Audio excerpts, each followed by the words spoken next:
Samuel? Ah, são umas dúvidas tipo assim... Como é que eu vejo Jesus na Eucaristia? Como é que eu sei que ele ouve as minhas orações? E os pecados? Como é que eles são perdoados? Sabe, Samuel? Vou responder todas as suas perguntas. Você quer saber como a gente vê Jesus na Eucaristia? E como os nossos pecados são perdoados? Ah! Eu posso responder... Espera aí, Samuel.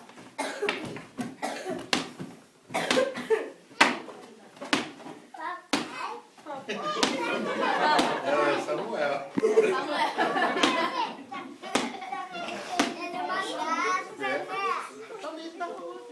É o Zacarias. Super! Mega óculos da fé? Nossa, Thalita, tá bonito! Os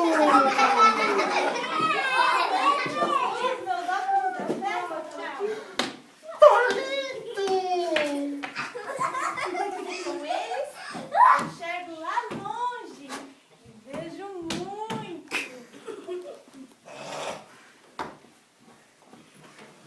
Que legal, né, Thalita? Você enxerga bastante.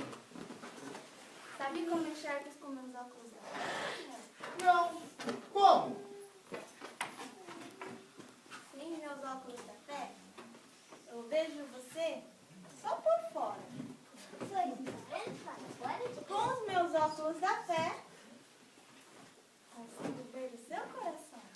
Nossa, Thalita, mas que coisa mais linda!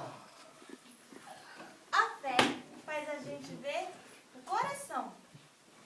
E o coração guarda segredos maravilhosos.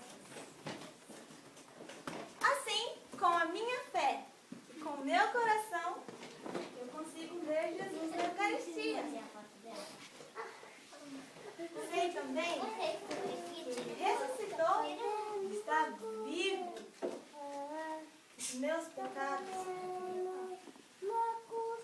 são perdoados quando eu me arrependo e me confesso. Ah, agora eu entendi. Que bom, Samuel! Então, Thalita, com os meus óculos da fé, eu posso? Isso mesmo!